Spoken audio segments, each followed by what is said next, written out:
नमस्कार, मैं हूं अमीश देवगन।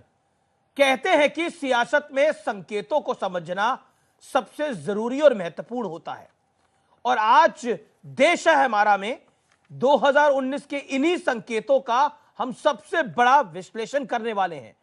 क्योंकि एक तरफ बीजेपी का राष्ट्रवादी दांव है तो दूसरी ओर है विपक्ष का बिखरता कुनबा। और इसी बीच नेताओं की भागम भाग शुरू है हर तरफ से। पिछले 15 दिनों में विरोधी दलों के करीब 10 से ज्यादा बड़े नेता बीजेपी का दामन थाम चुके हैं। तो क्या यह 2019 के लिए मोदी की मजबूती का बड़ा संकेत है?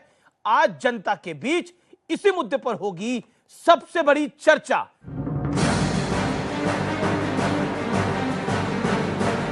वे कहते हैं कि आओ मिलकर मोदी को खत्म करें, और मोदी कहता है आओ हम सब एक होकर आतंकवाद को खत्म करें।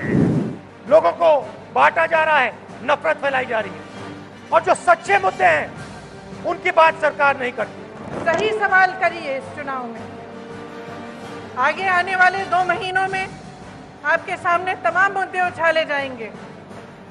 आपकी जागरूकता ही इस देश को बनाएगी।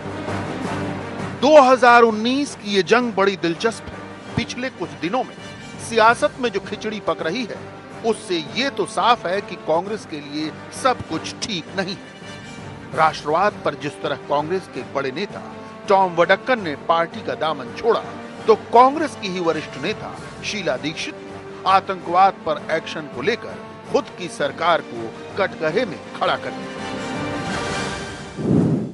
दोस्तों, बात ये आइडियोलॉजी का नहीं है, ये देश प्रेम की बात है। अगर कोई पॉलिटिकल पार्टी कोई ऐसा पोजीशन ले जो देश के खिलाफ है, तो मेरे पास कोई और विकल्प नहीं था कि उस पार्टी को छोड़े। के बड़े बड़े लीडर वडक्कन जैसे लीडर कांग्रेस छोड़ करके भारतीय जनता पार्टी का दामन थाम रहे हैं। वडक्कन नहीं, वडक्कन बड़े लीडर नहीं है। Manmohan Singh, yes, I agree with you. There wasn't as stronger, as determined as he is, perhaps. उधर यूपी से शुरू हुई महागठबंधन की सियासत कांग्रेस के गले की हड्डी बन गई है। आलम तो ये है, जो 2 सीटें गांधी परिवार के लिए छोड़ी गई थी, राहुल गांधी की अमेठी और सोनिया गांधी की रायबरेली, उन पर भी एसपी बीएसपी उम्मीदवार उतारने की तैयारी हो रही है। और इसकी बड़ी वजह प्रियंका गांधी वाड्रा का भीम आर्मी के चंद्रशेखर से मुलाकात करना है। आप इसका राजनीतिकरण करना चाहते हैं? मैं नहीं कर रही। ये सरकार इतनी अहंकारी बन गई है कि एक नौजवान को कुचलना चाहती है। ये आवाज सुनना नहीं चाहती है नौजवानों की। रोजगार तो इन्होंने दिए नहीं, अब जब आवाज ही उठा रहे हैं तो उठाने दीजिए, कुचलने की क्या जरूरत है। हम ऐसी पार्टी से अलाइज करें तो जो जिनका ना बीजेपी से कोई नाता रहा है और ना ही कांग्रेस से, क्योंकि कांग्रेस को भी आजमाया, बीजेपी को भी आजमाया। जनता इन दोनों पार्टियों से उब चुकी है। गठबंधन जो है वो कांग्रेस का डीएनए है ही नहीं। आप एक इतिहास देख लीजिए, जो भी कांग्रेस पार्टी के साथ गया है उसको कांग्रेस पार्टी ने धोखा दिया है। इधर एनसीपी प्रमुख शरद पवार की दलील है कि 2019 में बीजेपी सबसे बड़ी पार्टी तो बनेगी, लेकिन नरेंद्र मोदी प्रधानमंत्री नहीं होंगे। मुझे ऐसे लगता है कि भारतीय जनता पार्टी को क्लियर मेजॉरिटी नहीं मिलेगी। उनको सीट कम मिलेगी, सिंगल लार्जेस्ट पार्टी हो सकती है। जबकि तृणमूल कांग्रेस के पूर्व सांसद, कई विधायक, गुजरात कांग्रेस के कई विधायक और महाराष्ट्र में नेता विपक्ष राधा कृष्ण विखे पाटिल के बेटे ने भी बीजेपी ज्वाइन कर ली है। तो क्या माना जाए, 2019 में मोदी सब पर भारी है? अब कुछ तथ्य और हार्ड फैक्ट्स की बात कर लेते हैं। 2019 के महासंग्राम में दिल्ली का किला कौन फतेह करेगा, यह कहना बहुत मुश्किल है। लेकिन जो मौजूदा सियासी हालात हैं उससे इतना साफ है कि विपक्ष नरेंद्र मोदी से घबराया हुआ है। 1977 में इंदिरा गांधी को हराने के लिए पूरा विपक्ष एकजुट हुआ था, वैसे ही नरेंद्र मोदी को हराने के लिए सारा विपक्ष एकजुट होने का दावा कर रहा है। सबसे बड़ा उदाहरण दिल्ली के मुख्यमंत्री अरविंद केजरीवाल का है, जिन्होंने दिल्ली में कांग्रेस को साफ कर दिया है कि आज वो मोदी के नाम पर उसी कांग्रेस से गठबंधन की गुहार लगा रहे हैं। पहले कांग्रेस मना कर रही थी, लेकिन अब सर्वे की बात आ रही है। यूपी की सियासत के जानी दुश्मन कहे जाने वाले सपा बसपा यानी मुलायम सिंह यादव की पार्टी और मायावती की पार्टी ने अजीत सिंह को शामिल करके महागठबंधन बनाया है, तो सियासत के पुराने चावल माने जाने वाले शरद पवार ने तो यह कह दिया है कि बीजेपी ही सबसे बड़ी पार्टी होगी। हालांकि उनका गठबंधन कांग्रेस के साथ है। तो क्या माना जाए 2019 में मोदी सब पर भारी पड़ेंगे? और आज सीएनबीसी आवाज पर टक्कर में हम लेंगे कुछ बड़े सवाल, क्योंकि आज फ्राइडे एडिशन में आमने सामने होंगे गौरव भाटिया और रोहन गुप्ता। और जनता जनार्दन है, क्योंकि आप लोगों ने ही वोट देना है और इन नेताओं को सत्ता में लेके आना है। तो आपके लिए हम सब ताली बजाते हैं, स्वागत है आपका, क्योंकि ये महापर्व है, क्योंकि ये लोकतंत्र का सबसे बड़ा पर्व है। और चुनाव डिक्लेयर होने के बाद ये पहला ये देश है हमारा का कार्यक्रम है। तो मैं आप दोनों से चाहूंगा कि आप 90 सेकंड में अपनी बात को रखिए। सबसे पहले रोहन गुप्ता, मैं आपसे शुरुआत करता हूं। चुनाव अनाउंस होने के बाद वाला हफ्ता आप पर थोड़ा भारी रहा है, क्या कहना चाहते हैं? आपके अपने बेगाने हो गए हैं। देखिए अमित जी, आपने बात की जो शुरुआत की कि मोदी जी भारी पड़ रहे हैं। अगर मोदी जी भारी पड़ रहे होते तो कांग्रेस के नेता की बैसाखी क्यों ले रहे हैं? क्यों कांग्रेस के नेताओं को, मैं गुजरात से हूं, वहां पे एक एमएलए को सीधा मिनिस्टर बना दिया? कहीं ना कहीं हार की बौखलाहट है। देखिए 5 साल के बाद अमित जी एक रिपोर्ट कार्ड देने का समय होता है। देश ने मोदी जी को दिल से वोट किया था, उनके वादों पे भरोसा रख के, नौकरी हो, रोजगारी की बात हो, किसानों की बात हो, महिलाओं की बात हो, उस पर वोट दिया था। आज 5 साल खत्म हो गए, क्या बोल रहे हैं? घर में घुस के मारूंगा। अगर घर में घुस के मारते तो 300 किलो आरसीएक्स आपके घर में घुस के आपके सैनिक कैसे मर गए? देश को जवाब दीजिए। पुलवामा हुआ, आपका उरी अटैक हुआ, पठानकोट हुआ, देश सब जानता है। आप बातें कर सकते हैं, प्रचार कर सकते हैं, जनता जानती है कि यह सरकार हर मोर्चे पर विफल रही है। और वही बौखलाहट के कारण मोदी जी और बीजेपी हर लोग, छोटे हमारे नेता को भी बड़े बड़े पद पे लेके जा रहे हैं, क्योंकि उनकी बौखलाहट है। अगर मोदी जी जीत रहे होते तो क्या जरूरत थी कांग्रेस की बैसाखी की? ये बैसाखी के सहारे भी जनता इस बार उन पर भरोसा नहीं रखेगी, क्योंकि जनता जवाब मांग रही है कि हमारे 15 लाख कहां है। जनता जवाब मांग रही है हमारी 2 करोड़ नौकरियां कहां है। जनता जवाब मांग रही है हमारी महिलाओं की सुरक्षा कहां है। जनता जवाब मांग रही है हमारे व्यापारी का व्यापार कहां है। हमारी जनता जवाब मांग रही है, हमारा युवा जवाब मांग रहा है कि कहां पे है हमारे अच्छे दिन। जब तक ये सवालों के जवाब नहीं मिलेंगे, मोदी जी हो कोई भी हो, और बात मोदी जी की नहीं है अमित जी, बात है देश की जनता की। अगर सरकार ने काम किया होता तो कांग्रेस की बात नहीं करनी पड़ी होती, नकली राष्ट्रवाद की बात नहीं करनी पड़ती होती। अपने काम के नाम पे वोट मांगते, बताते कि 5 साल पे प्रॉमिस किया था हमने, देखिए हमने पूरा किया, हमको वोट दीजिए। पर ये लोग लास्ट आखिरी 10 सेकंड 90 सेकंड के बाद भी सब चाहिए। मुद्दा सिर्फ इतना है अमित जी, मेरी देश की जनता युवा है, आप एक ही बात पे, बातों पे मत जाइए, अपनी अकल लगाइए, दिमाग से वोट दीजिए। आपको प्रॉमिस किया था पूरा हो, वोट दीजिए, नहीं किया था मत दीजिए। और अगर लगता है तभी कीजिए। पर 10 सेकंड भी कंप्लीट हो गए, थोड़ा हम टाइम का की वैल्यू करें, और मुझे उम्मीद है 90 सेकंड में गौरव भाटिया आप कंप्लीट करेंगे। एक रोहन गुप्ता ने कई सारी बातें बोली, हालांकि उन्होंने बोला नरेंद्र मोदी है महत्वपूर्ण नहीं है, लेकिन 90 सेकंड के अंदर वो 80 सेकंड या फिर 70 सेकंड नरेंद्र मोदी के ऊपर ही बोलते रहे। गौरव भाटिया, आपके पास में आता हूं, क्या आपको कांग्रेस के नेताओं का सर्टिफिकेट चाहिए, शरद पवार का सर्टिफिकेट चाहिए, ऐसा क्यों? देखिए, सबसे पहले तो मैं ये कहूंगा कि देश की जनता आज नरेंद्र मोदी जी के साथ खड़ी है और उनके आशीर्वाद से ही पुनः देश के प्रधानमंत्री नरेंद्र मोदी जी बनेंगे और भाजपा 350 सीटों से ऊपर लाएगी। मैं अभी कांग्रेस पे बात पे आऊंगा, लेकिन ये एक प्लेटफॉर्म है जहां हमें ये बताना होगा कि जनता देख रही है कि नरेंद्र मोदी जी में ऐसा नेतृत्व है जो निर्णय लेने की क्षमता रखता है। और जब पाकिस्तान ने हमारी तरफ आंख उठाई तो उसको बालाकोट एयर स्ट्राइक करके हमारी वीर वायुसेना ने ऐसा थप्पड़ मारा कि उसकी गूंज से आज वो खुद बहरा हो गया है। ये बड़ी बात है। दूसरी बड़ी बात यह है कि आज घर घर में बिजली पहुंच रही है, महिलाओं का सम्मान है, उनकी अस्मिता के लिए गैस के सिलेंडर पहुंच रहे हैं, युवाओं के पास रोजगार के अवसर पहुंच रहे हैं। और जो हॉलमार्क बना हुआ था कांग्रेस का कि बिना कमीशन के कुछ काम नहीं है, मैं गोगो हूं, आया हूं तो कुछ तो लेके जाऊंगा, तो वो चोरी जो जनता का रुपया है अब वो जनता के पास सीधे पहुंच रहा है। डायरेक्ट बेनिफिट ट्रांसफर में 1,10,000 करोड़ रुपया, 1 रैंक 1 पेंशन। हमारे सेनानी हमारे लिए लड़ते हैं, 35-40 साल ये नहीं कर पाए, नरेंद्र मोदी जी ने कर दिखाया। न्यूनतम समर्थन मूल्य 8 साल तक कूड़े के इन्होंने टोकरी में रिपोर्ट डाली स्वामीनाथन जी की, 8 साल बाद लागू किया नरेंद्र मोदी जी ने, 150% मिलेगा, और तारीफ स्वामीनाथन जी ने करी। ये लिस्ट है बहुत बड़ी, लेकिन आंखें बंद करिए और आपका दिल खुद कहेगा मोदी जी मोदी जी मोदी जी। 1.5 मिनट आपका भी कंप्लीट हो गया, जनता ने ताली भी बजा दी। सवालों का मैं दौर शुरू करूंगा पब्लिक से भी, लेकिन एक बात बताइए, ये टॉम वडक्कन साहब अक्सर हम लोगों के कार्यक्रम में भी आते थे, गांधी परिवार के करीबी भी थे, आखिर क्या हुआ ऐसा वो बाहर निकल के ये कह रहे हैं कांग्रेस से, क्योंकि कांग्रेस ने पाकिस्तान के मामले में सेना का अपमान किया इसलिए पार्टी को मैंने छोड़ दिया।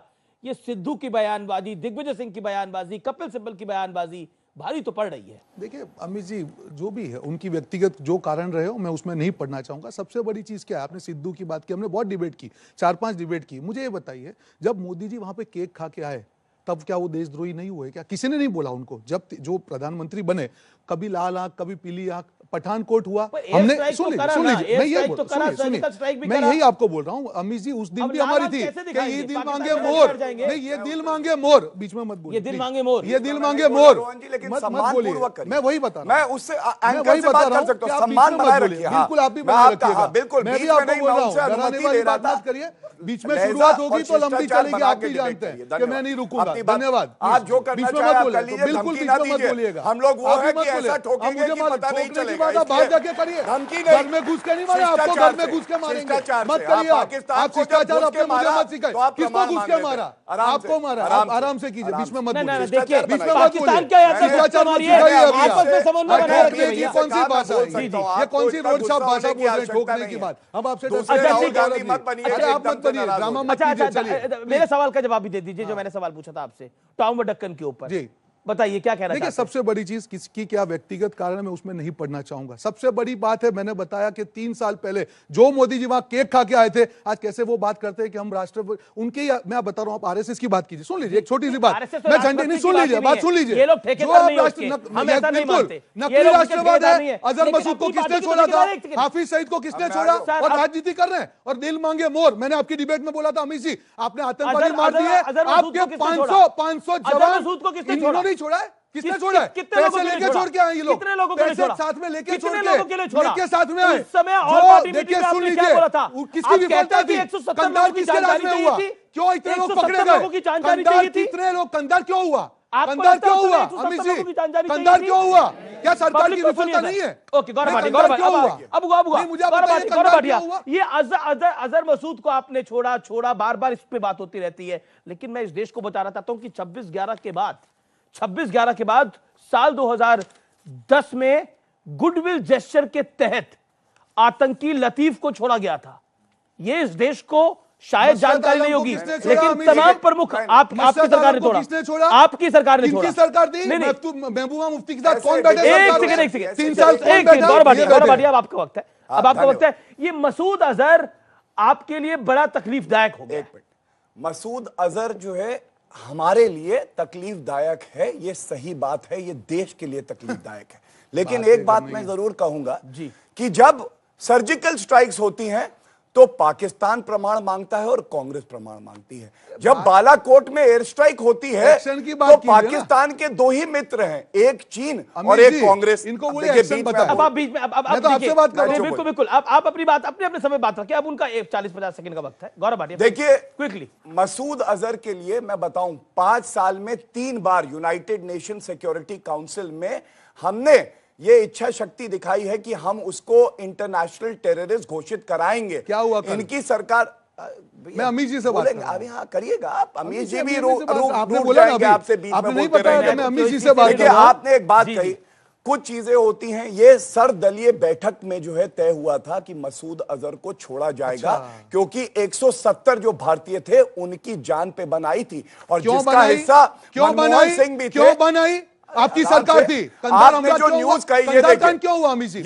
उनकी ये सरकार देखिए, की विफलता नहीं हमने है। तब छोड़ा 300 जब किलो 100 आईडीएक्स कैसे आया देश के अंदर, ऐसे कैसे अमीर जी, हमारे मैं तो सैनिक ऐसे मरे, मैं करना जवाब नहीं तो चाहता देना था। पड़ेगा। देखिए, पठानकोट घबराहट क्यों में हुआ, आदमी उरी ज्यादा क्यों बोलने हुआ? लगता है क्यों और हमारे ये सैनिक घबराहट मरे? दिख रही है, क्यों हमारे- ये ऐसे ही घबराहट नहीं, बोलेंगे। देश की जनता की आवाज मैं है। केवल इतना इसीलिए कहूंगा, हमारे अपने अपने बैसाखियों को समय लेके पे जा बोलते रहे हो, घबराइए सर मत, पे बिठा रहे हो, टिकट टिकटें आपको दे रहे हो। मिलेगा और आप अरे आपको हारेंगे भी, कोई चिंता ना टेंशन नहीं करिए, है, आप चिंता मत ना करिए, करिए। आपको तो वो भी नहीं मिलेगा, कोई नहीं, आप ना तो उसके मिले। भी लायक नहीं हो। मैं तो देश की आपको सेवा देना ही में नहीं। हूँ पूरी तरह से आपकी तो समर्पित। आपको तो अमीर सोशल बट मीडिया में आपको जाके बीच देखिए, बीच गौरव में भैया, आगे लोग चुप गालियां करा। देते हैं आपको, ठीक टिकट है। क्या डिपॉजिट जाएगी ठीक है, आपकी ठीक है। तो। अब आपके आप बारे में देखिए, सोचेगी आपके पूरी बीच में वो पार्टी। नहीं बोले थे, आप उनके बीच में बोले, आपके अच्छा, गौरव मैं वाले बोले 30 थे। सेकंड, पूरी कर लूं, 30 देखिए, आप ये बिल्कुल, बहुत आप जरूरी 30 है। सेकंड बहुत आपके जरूरी समय पड़ा हुआ है, ये आप बोलिए। गुडविल जेस्चर फिर मैं के पब्लिक की तौर बात करूं, पे, पब्लिक सवाल पूछा जा रही है। गुडविल हाथ खड़े जेस्चर रखिए के अपने। तौर पे ये टाइम्स ऑफ इंडिया की रिपोर्ट है, यूपीए ने फ्री किया, जिसने पठानकोट का जो मास्टर आतंकी हैंडलर लगा। था और उसका जो है आलम किसने किया फ्री? नहीं, अब देखिए, बताइए ना। अब देखिए, मुझे लगता है कि यहाँ शिष्टाचार बना के रखना चाहिए, मौका सबको मिलना चाहिए। आप भी अपनी बात को रखिएगा, 20 सेकंड बचे आपके। 20 सेकंड नहीं, मुझे 1 मिनट चाहिए होगा। आप अपनी बात को रखिए ना सर, अब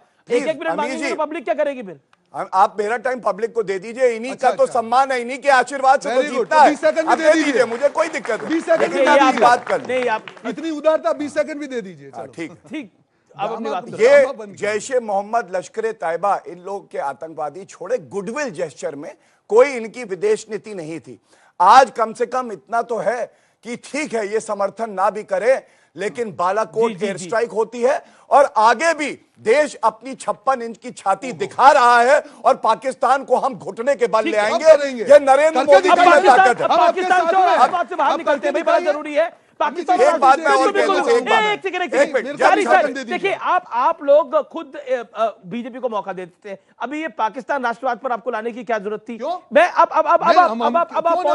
बीजेपी का राष्ट्रवाद की कोई ठेका है क्या? एक सेकंड गौर, क्या बात कर रहे हैं? नकली राष्ट्रवादी हमको सिखाएंगे? हमने खून दिया है अमीर जी, राष्ट्रवाद की बात मत कीजिए। हमारे सैनिक आजादी की लड़ाई में कौन सा बीजेपी का नेता गया बताइए? तिरंगा संघ के उसमें कभी नहीं ले रहा है, बताइए आप। 2019 बात मत कीजिए, हमारे नेताओं ने लहू दिया है, राष्ट्रवाद की बात हम करेंगे। आप 2019 नकली की बात सुनना राष्ट्रवादी चाहते हैं ये हैं, लोग, आजादी की बात सुनना चाहते क्यों हैं? नहीं करेंगे? किसकी बात सुनना चाहते हैं? 2019 की। कितनी उम्र है सर आपकी? माफी के साथ I am only 84। You are only 84 और आप आजादी की बात नहीं सुनना चाहते, आप 2019 की बात करना चाहते हैं। अब मैं इसलिए आप नेताओं को बोल रहा हूं कि पुरानी बातों में मत जाइए। 84 साल के यंग आदमी भी 84 साल के यंग आदमी भी कह रहे हैं कि मुझे 2019 की बात करनी है। सही कहा ना मैंने सर? सही कहा ना मैंने? आपने बिल्कुल ठीक। सही कहा मैंने? तो आपके अनुभव से हम सब सीखते हैं और इन नेताओं को भी बोलता हूं, ये यंग है सब लोग, ये अभी राजनीति में इन्होंने बहुत कम समय बिताया है, तो इनको हम यही बोलते हैं कि आज की बात करिए, पुरानी बात मत करिए। बीजेपी को बोलते हैं पंडित नेहरू पे मत जाइए और इनको बोलते हैं आजादी पर आपने खून दिया था उस पर मत जाइए। मैं रोहन गुप्ता आज की बात करते हैं और मैं 30 सेकंड में बिल्कुल संक्षेप में जवाब चाहूंगा। टॉम व ढक्कन छोटे नेता थे, लेकिन राहुल गांधी उन पे बोल क्यों दिए? फिर अगर इतने छोटे थे तो इतने बड़े नेता कांग्रेस को क्यों बोल दिए? दूसरी बात, आप खुद गुजरात से आते हैं, इतने विधायक जा रहे हैं, कुछ तो गड़बड़ होगी, कुछ तो गड़बड़ होगी, क्योंकि जीतने वाले की बात तो जाते हैं कि हारने वाले के पास नहीं जाते हैं। जो हारने वाले की बौखलाहट है उनको ले लेके जा रहे हैं। जी, जो एक एमएलए है, जो ऑफर वहां पे चल रही है, एक बहुत बड़ा सेल चल रहा है अभी पूरे देश में। आओ लूटो लूटो, बीजेपी का मॉल चल रहा है, जो लेके जाओ पर हमको सत्ता दिलाओ। आज इनकी हालत क्या? अगर इनको इतना विश्वास, अगर अमीर जी मुझे मेरे काम पे भरोसा है, मैं क्यों दूसरे के आदमी लूंगा? आप सब जानते हैं, युवा जानते हैं, इनकी हालत खराब हो चुकी है अंदर से, जो भी हवा पानी करेंगे। एक और चीज मैं बोल दूं, अब मैं इसका जवाब दे दूं आपका, राष्ट्रवाद का एक कम समय हुआ है, समय नहीं हुआ है। 10 सेकंड में अपनी बात को रख लिया, इतनी बड़ी बात को। गौरव भाटिया, आपने बार बार टॉम वड़क्कन जी की बात करी, मैं एक बात जरूर कहूंगा, इनके पास मॉम है और हमारे पास टॉम है। टॉम हमारे और सुनिए दूसरी बात, ये ममता बनर्जी ने कहा था, टॉम मत बौखलाइए भैया, दर्शक देख रहे हैं क्या? कौन सी घुट्टी राहुल गांधी ने पिला दी कि बार बार घबरा के बोल रहे? अरे अपनी बारी में बोलेंगे, चिंता ना करिए। सर मेरा निवेदन है रोहन, देखिए प्राइम मास्टर कैरेक्टर था वैसे हमारे। आज अभी आप गजनी भी बनेंगे, भूल जाएंगे किस पार्टी से, चिंता ना करिए, सारे कैरेक्टर यही दिखेंगे। चलिए मूवी देखिए, देश की जनता थप्पड़ मारेगी खींच के। कोई मत करिए बातें आप प्लीज। उनका थप्पड़ भी पड़ेगा, प्यार से सह लेंगे। आपकी तरह देश को बेचेंगे नहीं, देश को नहीं बेचेंगे। अहंकारी हो नरेंद्र मोदी आपकी सत्ता सर पब्लिक मेरे पे व्यक्तिगत टिप्पणी करने से अगर कांग्रेस के वोट बढ़ रहे हैं तो जरूर करें, लेकिन राहुल गांधी को बचाइए, बेचारे 50 साल के हो गए, उनको ये लोग कहते हैं कि युवा नेता बालक है। बताइए आप। एक सेकंड, आप आप क्या कह रहे हैं? नहीं, आपस में बहस इतनी नहीं कर रहे, बहस जिस तरह कर रहे हैं। देखिए जब एक आदमी बोल रहा हूँ दूसरा नहीं बोल रहे जी, ये इशारा आप समझ जाइए रोहन जी, एक आदमी बोल रहा है तो दूसरा ना बोले। कौन ज्यादा कौन बोल रहा है? एक दूसरे वोट रोक रहे हैं इनको या वोट रोकते हैं उनको। जी, आपका सवाल क्या सवाल भी पूछ लीजिए। अब आप कुछ पूछना चाहते हैं? नहीं, मैं पूछूंगा, अभी चलने दी, अभी चलने दो। आज इनको जज बना देते हैं, ठीक है? आज इनको जज बना देते हैं, ये बता डिसाइड करेंगे वो बोले अब ये बोले, ठीक है? अब गौरव भाटिया अब आप बोलिए अपनी बात को। आज एक बड़ी बात यह है कि देश समझ चुका है कि एक मजबूत सरकार और एक मजबूत प्रधानमंत्री कैसे दिशा दे सकता है, कैसे नेतृत्व दे सकता है देश को।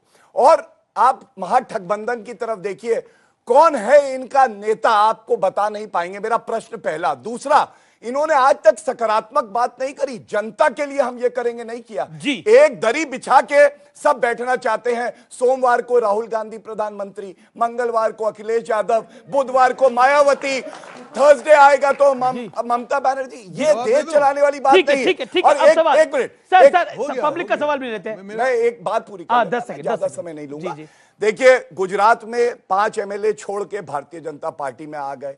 इनके जो लीडर ऑफ ऑपोजिशन है उनका बेटा महाराष्ट्र में जो है हमारी पार्टी में आ गया। लीडर ऑफ ऑपोजिशन भी आने वाला है क्या? नहीं, आप देखिए जो अभी तक आया है, जो अभी तक आया है उसकी ये विखे पाटिल भी आने वाले हैं क्या? मैं भाई ये सवाल तो बनता है क्या विखे पाटिल बीजेपी में आने वाले हैं? मैं इससे ऊपर एक जो है बात कहता हूं, आने वाले कि नहीं आने वाले? आने वाले कि नहीं? अरे राहुल गांधी खुद ना आ जाए इसकी चिंता करिए, बाकी की छोड़िए। जी, मोदी जी के डर से वो भी आ जाए। कोई बड़ी बात नहीं। सवाल किसका है? मैडम आपसे शुरू करता हूँ, प्लीज पूछिए सवाल क्या है आपका? ना आप अपना सवाल पूछिए सीधा। मेरा रोहन गुप्ता जी से एक सवाल है जी कि कांग्रेस इतनी कंफ्यूज क्यों है? कहीं तो शीला दीक्षित आप पार्टी से महागठबंधन के लिए इनकार कर रही हैं और कांग्रेस का सर्वे भी हो रहा है महागठबंधन के लिए, ऐसा क्यों? देखिए आप इतने कंफ्यूज कर, पीसी चाकोचार्य गठबंधन हो जाए, शीला दीक्षित कह रही है अगर गठबंधन हुआ तो बहुत खराब होगा, कंफ्यूजन क्यों है? यही उत्तर प्रदेश में आपकी स्थिति है। अमित जी, पहले मैं आपकी जो आपने बात शुरू की उसका मैं जवाब दे दूं। मैडम के सवाल का जवाब नहीं, उनका जवाब दे दूं। सबसे बड़ी चीज देखिए, हमारी पार्टी में अगर स्टेट यूनिट भी है और सेंट्रल यूनिट है, हर यूनिट की अपनी एक राय होती है। इनकी तरह नहीं है कि ऊपर से थोप दो कि 30 साल से अपना वर्कर बैठा हुआ है, कांग्रेस के एमएलए के लाके उनके सर पे बिठा दो और वर्कर बोलेगा आइए हुजूर आपका स्वागत है, मेरे लिए तो यही रोड पे ही घूमना है, मुझे कुछ नहीं मिलेगा। हमारे वहां ये नहीं है, मैं जवाब दे रहा हूं। ये जो लोकतंत्र होता है, जैसे हमारे स्टेट यूनिट की एक ये अपेक्षा है कि भाई हमको नहीं करना चाहिए, सेंट्रल को लगता है तो ऑब्वियसली इट्स अ प्रोसेस, उसमें कुछ मुझे नहीं लगता है गलत बात है। और जब इनकी जब पार्टी गठबंधन करती है, 42 पार्टियां थी एनडीए में, अमित जी आज वो घटकर 18 रह गए। कंफ्यूजन नहीं है, कंफ्यूजन नहीं है, ये हमारी एक प्रोसेस है। देखिए बिल्कुल कंफ्यूज नहीं है, हमारा स्टेट यूनिट है उसका एक अपना अभिप्राय है, सेंट्रल यूनिट है उसका एक अपना अभिप्राय है, इट्स अ प्रोसेस, उसमें कोई कंफ्यूजन नहीं। अगला सवाल लेते हैं। कंफ्यूजन का जवाब मिल गया आपको? नहीं मिला, आधा अधूरा मिला। आधा तो मिल गया, अभी पूरा कर दें। जी मेरा क्वेश्चन रोहन गुप्ता जी से है कि शरद पवार जी खड़े होकर पूछिए सवाल। रोहन गुप्ता जी से मेरा ये क्वेश्चन है कि शरद पवार जी ये कह रहे हैं कि लोकसभा में चुनाव में बीजेपी सबसे बड़ी पार्टी बन के निकलेगी, और क्या ये माना जाए कि विपक्ष ने अभी से अपनी हार मान ली है? ये शरद पवार क्यों कह रहे हैं फिर? देखिए शरद पवार जी यूपीए के पार्ट हैं, वो अपनी अभिप्राय रख सकते हैं, उसमें वो नहीं है, पर उन्होंने ये भी बोला कि मोदी जी प्रधानमंत्री नहीं बनेंगे, तो आप पूरी बात को एक्सेप्ट कर रहे हैं? मैं तो पूरी बात को तो बस वो आपका सोच है, हमारी सोच नहीं है। देखिए मैं बताऊं अमित जी, मतलब वो कह रहे हैं कांग्रेस से कोई चांस नहीं। जिस प्रकार से अभी एक माहौल चल रहा है कि मोदी वर्सेस दिस दैट, ऐसा कुछ नहीं है। देश की जनता जो भी प्रधानमंत्री हो, सुन लीजिए, मैं उसका ही जवाब दे रहा हूं। पार्टी के सहयोगी शरद पवार मानते हैं कि बीजेपी सबसे बड़ी पार्टी बनेगी। जब रिजल्ट आएगा अमित जी, जनता की जो आवाज है वो काम पे तय होने वाली है, जुमलेबाजी पे तय नहीं होगी। और जो काम करेगा जनता असेसमेंट करके उसको वोट देगी। देखिए ये चुनाव बड़ा महत्वपूर्ण है। पवार साहब के बयान को आप कैसे देखते हैं? देखिए मैं पवार साहब के बयान को ऐसे देखता हूं जैसे मुलायम सिंह यादव जी ने तक कहा था कि पुनः प्रधानमंत्री नरेंद्र मोदी जी बनेंगे, क्योंकि विपक्ष में ये ताकत ही नहीं है। शरद पवार ने ये नहीं कहा, उन्होंने बोला बीजेपी सिंगल लार्जेस्ट होगी, लेकिन नरेंद्र मोदी नहीं होंगे। और अमीर जी, मतलब स्वागत कर रहे हैं इस बयान का। सुनिए, वो यूपीए में है। जो मेरी आखिरी में जब डिबेट में घुस रहा था देखा था तो यूपीए में है। क्या वो भी आने वाले हैं? सुनिए, इसीलिए क्या वो भी आने वाले हैं? अभी आप रुके रहिए, अभी तो 2 महीने में कौन कौन आ जाए। लेकिन एक बात बिल्कुल स्पष्ट है, अरे डर, वो बेचारे परेशान हो जाएंगे अगर शरद पवार को भी ले जाओ, सब ले जाओ, हमारे साथ में ले जाओ, जिसको ले जाओ। जो पार्टी देश को दीमक की तरह खाए, 2G कोलगेट करे, उसे परेशान होना भी चाहिए। तो इसलिए मुझे खुशी है कि वो आज परेशान है। लेकिन देखिए, परेशान नहीं है, कांग्रेस युक्त भाजपा हो गई है। मालूम चले कल जितनी थोड़ी नहीं, सुन लीजिए, नहीं बात खत्म कर लो। हर सवाल का जवाब तो दे रहे हैं, उनको 2 सवाल इनसे पूछे गए, मैं बीच में नहीं बोला, मेरी बारी आई तो भी बीच में बोल रहे। देखिए, एक बात बिल्कुल स्पष्ट है, एनडीए में जो भी घटक दल हमारे साथ आता है, और कुछ टाइम पहले तक ये कह रहे थे देखिए एनडीए में फूट पड़ गई, बिहार में हमारा अलायंस हो चुका है, महाराष्ट्र में हमारा अलायंस हो चुका है, तमिलनाडु में अलायंस हो चुका है, और आज की खबर है असम में भी असम गण परिषद के साथ हो चुका है। एक बहुत महत्वपूर्ण बात है, हमारे साथ जो घटक दल आता है वो मोदी जी को अपना नेता मानता है, और वो सरकार भी तुरंत बनाएगा। 350 से ज्यादा सीटें बीजेपी की आएंगी। लेकिन यूपीए में आप मुझे बताइए, 21 दल एक साथ आए एक मंच में, पश्चिम बंगाल में, दिल्ली में रैली हुई, क्या एक भी किसी पार्टी ने कभी कहा है कि राहुल गांधी हमारे नेता है? नहीं, ये अरे बीच में मत बोलिए, ये फर्क है, जो मूलभूत फर्क है कि यहाँ मोदी जी सबके नेता है और यूपीए में सारे लोग नेता ही है, प्रधानमंत्री पद की दावेदारी कर रहे हैं। आपसे नहीं तो पहले ये काफी देर से हाथ खड़ा कर रहे हैं, बोलिए सवाल क्या है? नमस्कार सर, मेरा आपसे एक प्रश्न है कि आज राजनीतिक दृष्टिकोण से सारा देश 2 भागों में बटा हुआ है। एक भाग मोदी जी को लाना चाहता है, एक भाग मोदी जी को नहीं लाना चाहता। लेकिन कोई भी पार्टी देश के युवाओं के रोजगार की बात नहीं करता, किसानों की आमदनी बढ़ाने की कोई बात नहीं करता, देश की आंतरिक सुरक्षा की कोई बात नहीं करता। क्या कोई व्यक्ति विशेष देश की इन समस्याओं से ज्यादा महत्वपूर्ण हो गया? अच्छा सवाल है आपका, जवाब। और इसको 2 भाग में मैं बांट दूं। आपने सही कहा कि देश आज 2 भागों में बटा हुआ है।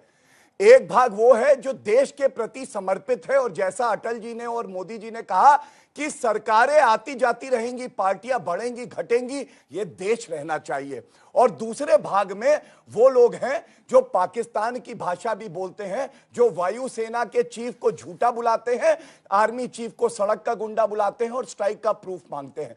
भाग में बटना तो ठीक है, लेकिन मेरे भाई ये बताओ कि 99.99% जो है वो देशवासी देश के प्रति समर्पित है, और 0.01 ऐसे हैं जो दीमक की तरह आपके देश को खा रहे हैं। ये तय आपको करना है कि आप ऐसे लोगों के साथ खड़े हैं जो देश को मजबूत करते हैं, या ऐसे लोगों के साथ खड़े हैं जो कमजोर करते हैं। अब इन्होंने रोजगार पे रोजगार पे कहीं फंसना जाए आप, बिल्कुल नहीं, मैं तैयारी करके आता हूँ और मुझे अपनी बात रखते। देखिए, मैं इधर उधर नहीं भागा। मेरे भाई ने एक प्रश्न पूछा, ये युवाओं का प्रश्न है, इसका उत्तर जरूर मिलना चाहिए। आप लोग पकोड़े तलोगे क्योंकि मोदी है तो मुमकिन है। पकोड़े तलेंगे स्वाभिमान से अच्छा है देश नहीं बेचेंगे जैसे कांग्रेस बेचती है। पकोड़े तलना ठीक है, देश बेचना गलत है। बचाइए, ड्रामाबाजी चिल्लाइए मत। मेरे सारे भाई बहन यहाँ पे मुझसे जो है वो अग्री करेंगे, देश मत बेचो। पकौड़े भी जो तल रहा है वो भी सही कर रहा है। बिल्कुल बिल्कुल, इसमें कोई दो राय नहीं है। अब कुछ आंकड़े दे दूं। जी देखिए कोई कैसे भी काम करे, देखिए ये हम सब जानते हैं। कमलनाथ ने तो कहा था बैंड बाजा बजाने की, क्या वो खराब नहीं है? आप पकौड़ों का मखौल बना रहे हैं। कमलनाथ मध्य प्रदेश के सीएम अपने आप पर नौकरी दे रहे हैं बैंड बाजे की। इनको नहीं पता। आप बात कह रहे पकौड़े तलना गलत है और बैंड बाजा बजाना सही है। राज्य में हमारी सरकार आई, सर मेहनत करना सही है, लेकिन भ्रष्टाचार से पैसा कमाना गलत है और वो गलत होना चाहिए। हमने बड़ी बात वो है अमित जी, हमने सरकार बनी। आप नेताओं को लगता है कि मेहनत से पैसे कमाना गलत है और भ्रष्टाचार से पैसे कमाना सही है? कमाल की बात करते हैं। इस 50 साल से इस देश में, 70 साल से इस देश में कितने भ्रष्टाचार के केसेस हुए? रॉबर्ट वाड्रा क्या कर रहे हैं? पकौड़े नहीं बन सकता, कोई नहीं बना सकता। मोदी है तो मुमकिन है। राफेल की फाइल चोरी हो गई, मोदी जी है तो मुमकिन है, सही कहा है। 50 लाख का 80 करोड़ हो गया। मैं मायावती की बात करता हूँ, एक सेकंड। मैं बिल्कुल आपको जवाब मिला क्विकली। सर मुझे इतना बताइए, जो 99% का आपने जो आंकड़ा दिया है वो आपका है या किसी एजेंसी का है? सर ठीक है, 99% का जो आंकड़ा दिया है आगे जवाब लेंगे, लेकिन मायावती की बाइट मुझे प्ले करनी है। मायावती ने क्या बोला, ये सुनाना जरूरी है, क्योंकि मायावती अब कह रही हैं कि मैं अमेठी और रायबरेली से भी लड़ूंगी, और जितनी बीजेपी खतरनाक है उतनी ही कांग्रेस भी खतरनाक है। सुनिए। तो हमारा ये प्रयास है हमारी पार्टी का कि पूरे कंट्री में तो हम वहाँ की जो रीजनल पार्टी हैं, हर स्टेट में कहीं पे नेशनल है, कहीं पे रीजनल पार्टी हैं, तो हम ऐसी पार्टी से अलाइंस करें तो जो जिनका ना बीजेपी से कोई नाता रहा है और ना ही कांग्रेस से, क्योंकि कांग्रेस को भी आजमाया, बीजेपी को भी आजमाया, जनता इन दोनों पार्टियों से उब चुकी है।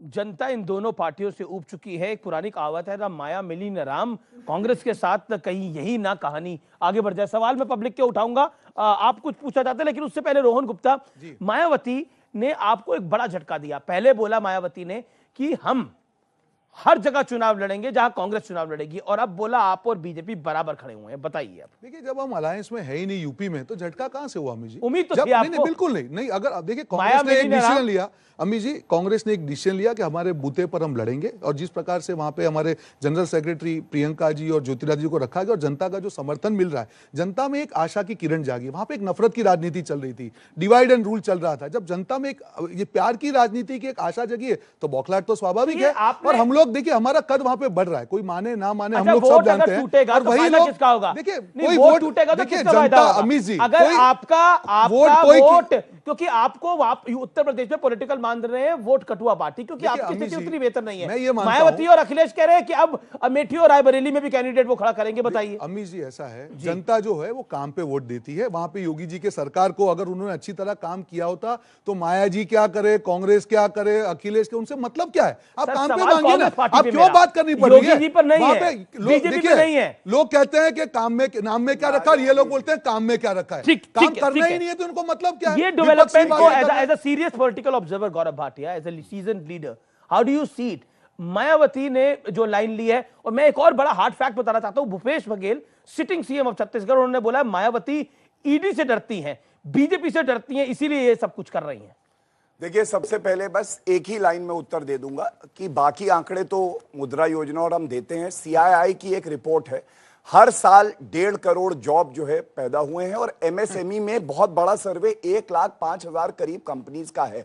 ये जॉब की बात है। लेकिन मैं मायावती ने जो अभी कहा, देखिए आपको पृष्ठभूमि देखनी होगी। कांग्रेस कभी वो पार्टी थी अमीर जी जो टिकट बांटती थी। आज कहीं ना कहीं मायावती और समाजवादी पार्टी इनको 2 सीटें देने के लिए तैयार नहीं है, और उत्तर प्रदेश में वो 2 सीटें लोकसभा की वो हैं जो एक परिवार से हैं। ये इनकी राजनीतिक हैसियत रह गई है, चाहे वो उत्तर प्रदेश हो, चाहे बिहार हो, चाहे और जगह हो। मेरा बड़ा सवाल है, मायावती का और कांग्रेस का अलग लड़ना आपके लिए क्या संकेत है? देखिए, एक बात हम लोग, जैसा हमारे राष्ट्रीय अध्यक्ष अमित शाह जी ने कहा है, हम लोग सारे जो प्रदेश हैं जहां हमारा गठबंधन नहीं है, वहां 50% से ऊपर का इलेक्शन लड़ रहे हैं, और जनता का हमारे साथ है।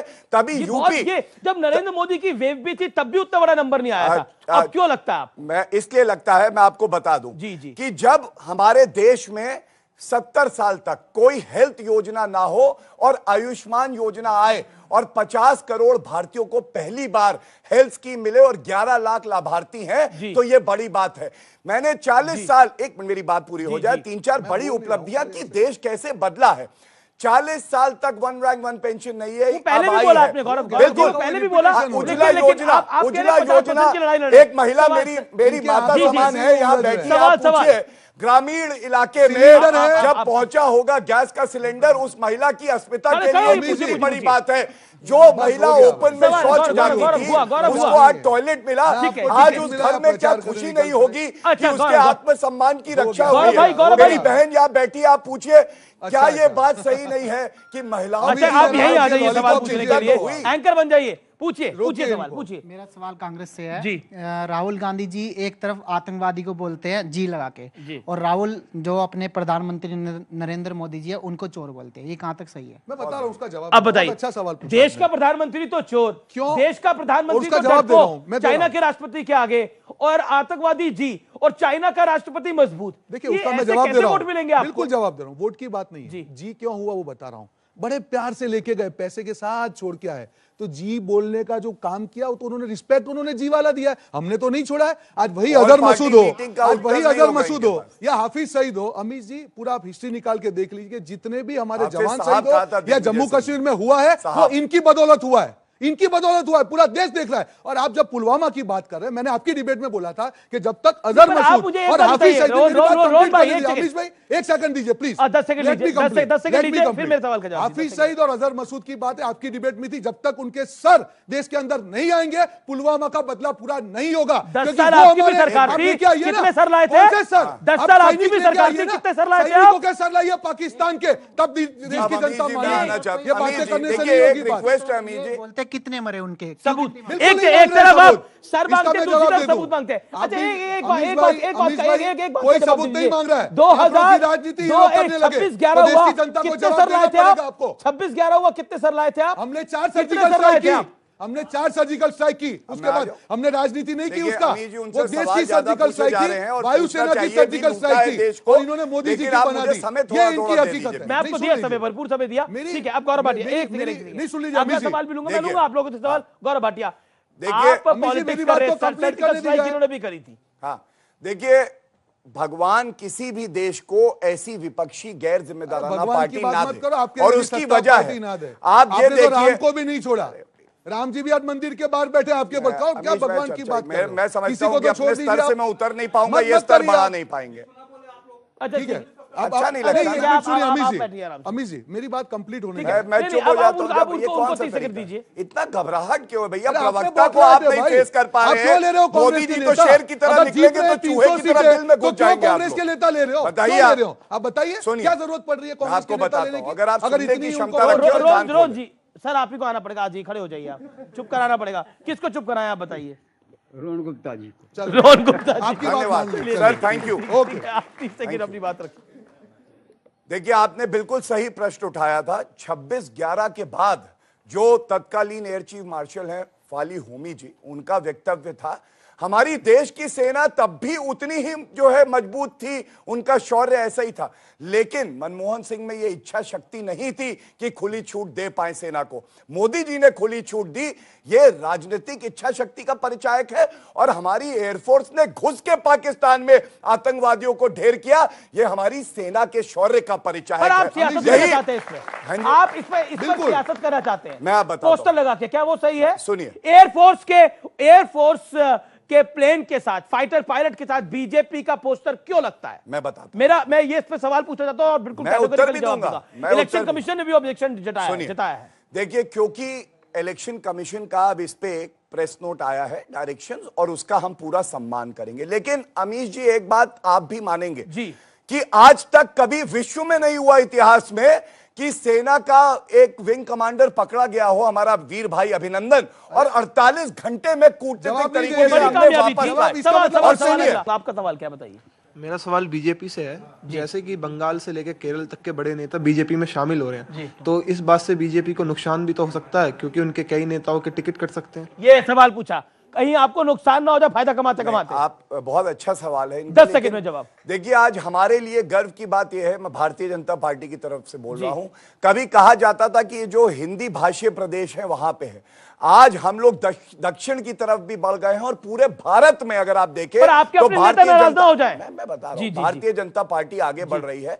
और पश्चिम बंगाल में, खासकर केरल में, पूर्वोत्तर राज्यों में और उड़ीसा में आप देखेंगे ये जो नेता हमारे साथ जुड़ रहे हैं, वो नरेंद्र मोदी जी ने जो ताकत और इच्छा शक्ति दिखाई है, जो हमारी विचारधारा है, उसकी वजह से जुड़ रहे हैं। ये हमें लाभ होगा, वो लोग कार्यकर्ता बनके कार्य करेंगे। द्वंद्व कहां तक, कब तक पाला जाए, युद्ध कब तक टाला जाए, वंशज हैं वह महाराणा के, चल फेंक जहां तक भाला जाए। एक बहुत बड़ी पार्टी थी कांग्रेस किसी टाइम में, और आज वो गठबंधन के लिए भागती फिर रही है। ऐसी सिचुएशन क्यों आई? मैं बता रहा हूं आज आपकी दयनीय स्थिति पॉलिटिकली हुई। मैं इसलिए ये सवाल आपसे पूछ रहा हूं। अब देखिए, एक तरफ अरविंद केजरीवाल जो पानी पी पी के आपको इतना कुछ कहता था, आपका एक वर्ग उनसे गठबंधन करना चाहता है, दूसरी तरफ एसपी बीएसपी आपको गठबंधन में लेना नहीं चाहती, तीसरी तरफ ममता बनर्जी ने 42 सीटें अपनी अनाउंस कर दी। आपका कभी उनके साथ गठबंधन था भी नहीं, लेकिन आप करना चाह रहे थे बंगाल के अंदर। चौथी तरफ शरद पवार ये बात कहते हैं, उनकी बात को आगे रखते हुए शरद पवार ये कहते हैं कि आपके जो साथ है कि बीजेपी सिंगल लार्जेस्ट पार्टी होगी। आपके अपने नेता कहते हैं कि नरेंद्र मोदी ज्यादा मजबूत है। बताइए जी, सबसे बड़ी चीज आपने जो गठबंधन की बात की, आप देख लीजिए किसके गठबंधन की ज्यादा जरूरत है। अब हम बात कर रहे हैं कि मोदी वर्सेस, और आपकी भी काफी डिबेट की, यार जरूरत है तो आप ये गठबंधन क्यों कर रहे हैं बताइए? क्यों रामविलास पासवान जी के वहां पे आपको बैठ के जाना पड़ा? मेरी बात को मैं उसका जवाब दे रहा हूं। अभी इन्होंने बताया कि बीजेपी आगे बढ़ रही, सही में आगे बढ़ रही, राजस्थान से आगे बढ़ी, मध्य प्रदेश से आगे बढ़ी, छत्तीसगढ़ जीते जाके कन्याकुमारी में उनकी सागर में डुबकी लगने वाली है, देश के बाहर जाने वाली है। मैं इसका जवाब दे रहा हूं आपको। देखिए 2 सीट के लिए तरस रही है बिल्कुल कांग्रेस। देखिए गठबंधन की जो बात है, बीच में मत बोलिए प्लीज। देखिए फिर बोलूंगा, आप बीच में मत बोलिए, आप तमीज से बात कीजिए, धमकी मत दीजिए मुझे। आपका बहुत सारे धमकी, मुझे धमकी मत दीजिए। आप बोलने का तरीका रखिए, एरोगेंस अपने पास रखिए आराम से, प्लीज प्लीज आप मत करिए। राहुल गांधी की तरह राहुल डिंपल पड़ेगा तो देश पे राज नहीं कर पाएंगे। लॉलीपॉप डालो, मोदी जी की तरह मेहनत करेंगे तो राज करेंगे। बहुत ड्रामा हो गया। देखिए राहुल गांधी का ड्रामा ये मत करो। 56 इंच की छाती, कहां पे 10 में घर में घुस के मारूंगा, क्या घर में 20 घंटे दिन में मेहनत करते हैं मोदी जी, तब देश आगे बढ़ता है। एक्शन ये फर्क है मोदी जी और जो है गांधी परिवार में आतंकवादी को पूरा खानदानी चोर है। माथे करने से नहीं होगा, काम करके दिखा। ड्रामेबाजी मत बीच में आप 100 बार बोले और जब मैं उनसे भी अनुमति ले रहा हूं तो आपको दर्द होने लगता है। ये हालत है। मैं आपको जवाब दे रहा हूं। यूपी में जो हमने स्टेप लिया, हमने डिसाइड किया कि पार्टी अपने बूथे पे इलेक्शन लड़ेगी। हमको हमारी पार्टी को वहां पे खड़ा करना है, हमारी स्ट्रेंथ को खड़ा करना है, और इसीलिए और अमित जी परिणाम देखिएगा, परिणाम जब आएगा सबके मुंह पे। मैं आपको समय दूंगा। सवाल सर, मेरा सवाल भाटिया जी से है कि हमारे माननीय वित्त मंत्री अरुण जेटली जी कहते हैं कि जीडीपी बढ़ रही है। 5 जगह व्यापारों से मैं जुड़ा हुआ हूँ, समाज से जुड़ा हुआ हूँ। हमारी अखिल भारतीय राजपूत विकास समिति है, महाराणा प्रताप भवन, पूरी टीम हमारी आई हुई है। तो मुझे लगता है कि व्यापार डाउन हो गए हैं। तो क्या वो पैमाना बदल गया जीडीपी नापने का या कुछ और है? व्यापार डाउन है, जीडीपी कैसे बढ़ रही है? ये जवाब दीजिए गौरव भट्ट। देखिए सबसे पहले भाई साहब आपने बिल्कुल सही बात कहा कि हमारा देश आगे बढ़ रहा है आर्थिक तौर से कि नहीं, इसका सबसे बड़ा पैमाना और इंडिकेटर जो है वो जीडीपी होती है। जो 5 साल मोदी जी की सरकार रही है, पौने 5 साल, उसमें 7.2% से एवरेज जीडीपी बढ़ी है। आपको याद होगा इन्फ्लेशन जो आम आदमी की जिंदगी को बदल सकता है, इनके समय में 10 से 11% था, जिसको मोदी जी की सरकार ने 3% कर दिया है। और सूरत का मैं आपको उदाहरण देता हूं, जब नोटबंदी आई, देश के हित में कि काला धन इन जैसे लोगों का पकड़ा जाए, तो इन्होंने कहा कि देखिए क्या हो गया व्यापार को।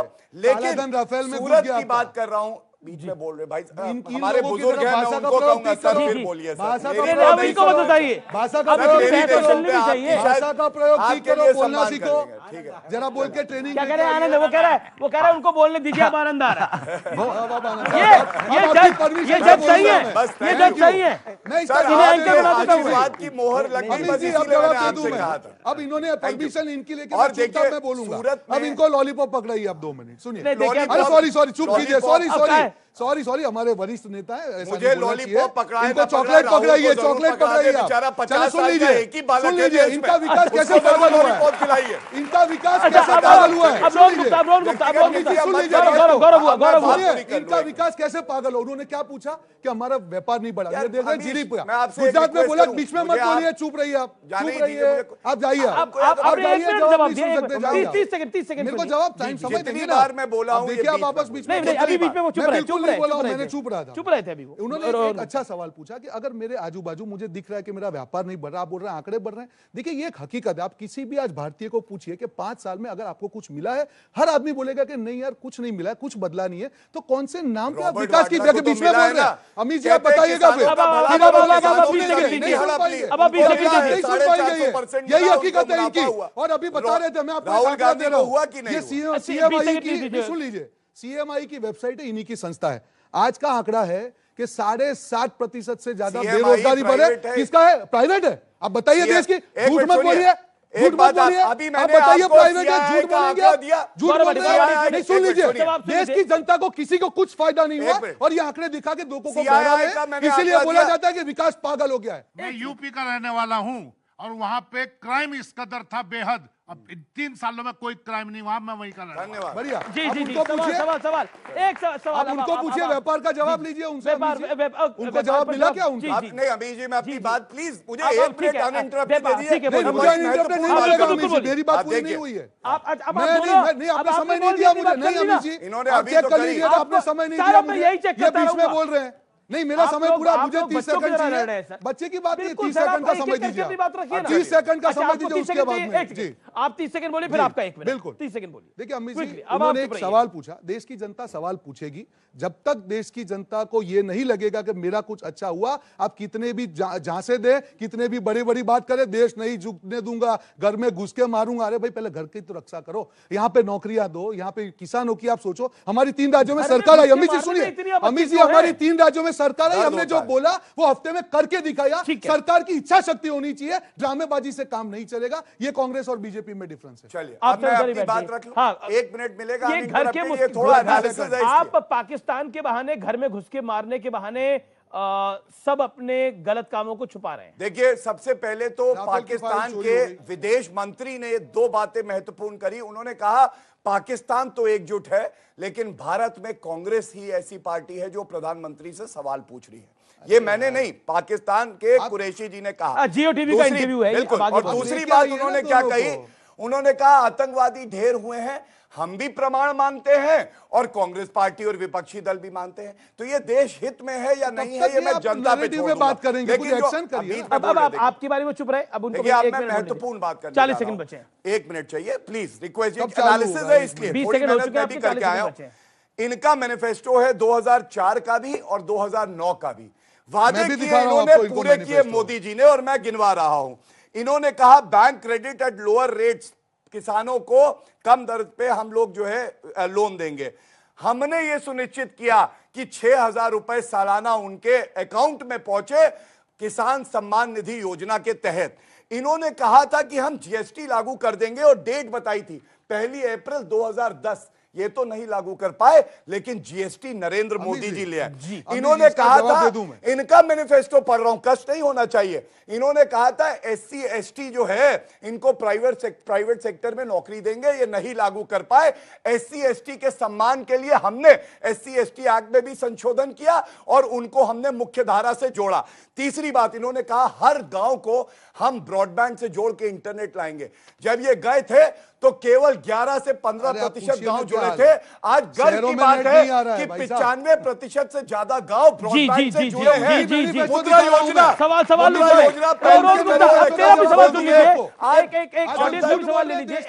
जनधन योजना में हमने 35 करोड़